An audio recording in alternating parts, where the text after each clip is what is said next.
72ನೇ ಕಾನ್ಸ್ ಚಿತ್ರೋತ್ಸವಕ್ಕೆ ಬಂದು ಇಲ್ಲಿ ನಾನು ಅಲ್ದಾಡ್ತಿದ್ದಾಗ 3 ಪ್ರತಿಭಾವಂತರು ಎದುರುಗಡೆ ಬಂದರು. ಬಂದು 3 ಜನರು ಕಪ್ಪು ಟಿ ಶರ್ಟ್ ಹಾಕೊಂಡಿದ್ರು. ಕಪ್ಪು ಟಿ ಶರ್ಟ್ ಮೇಲೆ ಡೇವಿಡ್ ಅಂತ ಬರ್ಕೊಂಡಿದ್ರು. ನನಗಾಗಲೇ ಹೊಳೀತು ಇವರು ಯಾರೋ ಹುಚ್ಚರೇ ಇವರು ಅಂತ. ಡೇವಿಡ್ ಅನ್ನೋ ಸಿನಿಮಾ ಮಾಡಿದಂಥ ಹುಚ್ಚರು.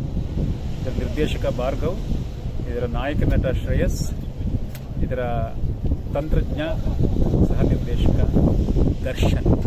ಇವು 3 ಜನ ಸಿಕ್ಕರು. ಬಹಳ ಸಂತೋಷ ಆಯಿತು. ಕನ್ನಡದವರು ಯಾರಾದರೂ ಸಿಕ್ಬಿಟ್ರಿ ಅಂತಂದರೆ ಅದೆಷ್ಟು ಸಂತೋಷ ಆಗುತ್ತೆ ಹೇಳಕ್ಕೆ ಬರೋದು. ಅದು ಸಿನಿಮಾ ಮಾಡುವಂಥ ನಮ್ಮಂಥರದ ಮೋಹ ಹುಚ್ಚೂರೋರು ಸಿಕ್ಕರೆ ಇನ್ನೂ ಜಾಸ್ತಿ ಖುಷಿ ಆಗುತ್ತೆ. ಇದು ಒಂದು ಭಾಗ. ಈ 10 ದಿನ ಹೆಚ್ಚು ಕಡಿಮೆ ಈ ಫೆಸ್ಟಿವಲಲ್ಲಿ ನಾವು ದಿನ ಸಿಗ್ತಿದ್ವಿ, ಮಾತಾಡ್ತಿದ್ವಿ, ನೋಡ್ತಿದ್ವಿ. ಎಲ್ರಿಗೂ ತವಕ ತಲ್ಲಣ ಜೂಜು ಕಟ್ಟೆ ಪಕ್ಕದಲ್ಲಿ ಕ್ಯಾಸಿನೋ ಇಟ್ಟಿದ್ದಾರೆ. ಕರೆಕ್ಟಾಗಿ ಸಿನಿಮಾ ಅಂದರೆ ಜೂಜು ಅಂತ ಹೇಳೋದು ಕರೆಕ್ಟಾಗಿ ಒಂದು ಪಕ್ಕದಲ್ಲೇ ಕ್ಯಾಸಿನೋ ಬರೀ ಕಟ್ಸಿದ್ದಾರೆ. ಹೀಗಿರಬೇಕಾದ್ರೆ ಈ ಗೆಳೆಯರು ತಮ್ಮ ಡೇವಿಡ್ ಸಿನಿಮಾದ ಟ್ರೈಲರ್ ತಗೊಂಡು ಬಂದು ಇಲ್ಲೆಲ್ಲ ತೋರಿಸಿ ಬೇರೆ ಬೇರೆ ಸಂಸ್ಥೆಗಳಿಗೆ, ಮಾರುಕಟ್ಟೆಗಳಿಗೆ ಹೋಗಿ ಮೀಟ್ ಮಾಡಿ ಒಂದು ಅಮೆರಿಕನ್ ಕಂಪನಿ ಜೊತೆ ಒಂದು ಒಪ್ಪಂದ ಮಾಡ್ಕೋತಾರೆ ಅಂದರೆ can imagine their struggle, their challenge, their enthusiasm, their spirit. David cinema ತುಂಬ ದೊಡ್ಡ ಪ್ರಮಾಣದಲ್ಲಿ ಯಶಸ್ವಿ ಆಗಲಿ. Not only in Kannada, not only in India, international ಮಾರ್ಕೆಟಲ್ಲಿ ಅವ್ರಿಗೆ ದುಡ್ಡು ಬರಲಿ. ಅವರ ಸಾಹಸಕ್ಕೆ ಮನ್ನಣೆ ಸಿಗಲಿ. ಅಷ್ಟೇ ಅಲ್ಲ, ಡೇವಿಡ್ ಥರ ಸಿನಿಮಾ ಮಾಡೋ ಎಲ್ಲ ಕನ್ನಡದ ಯುವಕ ತರುಣ ಸಮುದಾಯಕ್ಕೆ ಇದೊಂದು ಮಾದರಿಯಾಗಲಿ ಅಂತ ಹೇಳಿ ನಾನು ಆಸೆ ಪಡ್ತೀನಿ.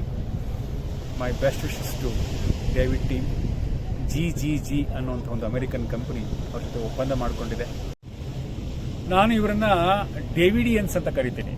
ಡೇವಿಡಿಯನ್ಸ್ ಅಂತಂದರೆ ಯಾಕೆಂದರೆ ಡೇವಿಡ್ ಅಂತ ಸಿನಿಮಾನ ತಂದು ಅದರ ಟಿ ಶರ್ಟ್ ಹಾಕೊಂಡು ಓಡಾಡ್ತಾ ಇದ್ರು ಇವರು.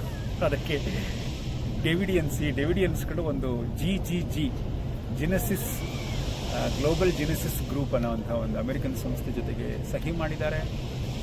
ಯಾವ ಗಾಡ್ ಫಾದರ್ ಇಲ್ಲದೆ, ಯಾರ ಇನ್ಫ್ಲೂಯೆನ್ಸ್ ಇಲ್ಲದೆ ಸ್ವತಂತ್ರವಾಗಿ ತಾವೇ ಹೋಗಿ ಅಪ್ರೋಚ್ ಮಾಡಿ ತಮ್ಮ ಸಿನಿಮಾ ಏನು ಅಂತ ಹೆಮ್ಮೆ ಅಂತ ಹೇಳ್ಕೊಂಡು ಗೆದ್ದಿದ್ದಾರೆ. ಈ ಉತ್ಸಾಹ ಬೇಕು ಸಿನಿಮಾ ಮಾಡೋರಿಗೆ. ಮಾಡಿದ್ದೀನಿ ಸಿನಿಮಾ ಅಂತ ಮನೇಲಿ ಕುತ್ಕೊಂಡ್ಬಿಟ್ರೆ ಯಾರೂ ಬಂದು ನೋಡಲ್ಲ. We should be aggressive. ಕನ್ನಡಿಗರು ಅಂತಾರಾಷ್ಟ್ರೀಯ ಮಾರುಕಟ್ಟೆಯನ್ನು ಇಂಥ ಇಚ್ಛಾಶಕ್ತಿಯಿಂದ ವಶಪಡಿಸ್ಕೋಬೇಕು. ಅದಕ್ಕೆ ನನಗಿಂಥ ಮಾರುಕಟ್ಟೆಯಲ್ಲಿ ಯಾರಾದರೂ ಕನ್ನಡದವ್ರು ನೋಡಿದ್ರೆ ತುಂಬ ಸಂತೋಷ ಆಗುತ್ತೆ. ಈ ನಮ್ಮ ಪ್ರತಿಭೆಗಳು ಚೆನ್ನಾಗಿ ಬೆಳೀಲಿ, ಅವ್ರಿಗೆ ದುಡ್ಡು ಬರಲಿ, ಹೆಸರು ಬರಲಿ, ಇನ್ನೂ ಅತ್ಯುತ್ತಮವಾದ ಚಿತ್ರಗಳನ್ನು ಈ ತಂಡ ಮಾಡ್ತಾ ಹೋಗಲಿ ಅಂತ ಹೇಳಿ ನಿರ್ದೇಶಕ ಭಾರ್ಗವ್ಗೆ, ನಾಯಕ ನಟ ಶ್ರೇಯಸ್ಗೆ ಮತ್ತು ನನ್ನ ತಂತ್ರಜ್ಞ ಮಿತ್ರ ದರ್ಶನ್ಗೆ ಮತ್ತು ಅವ್ರ ಹಿಂದಿರುವಂಥ ಎಲ್ಲ ಡೇವಿಡ್ ತಂಡಕ್ಕೆ ಶುಭ ಕೋರ್ತೇನೆ. ನಿಮ್ಮ ಹಣ ಬರಲಿ, ಹೆಸರು ಬರಲಿ. Good luck. ಬೈ ಕೆನ್ಸ್.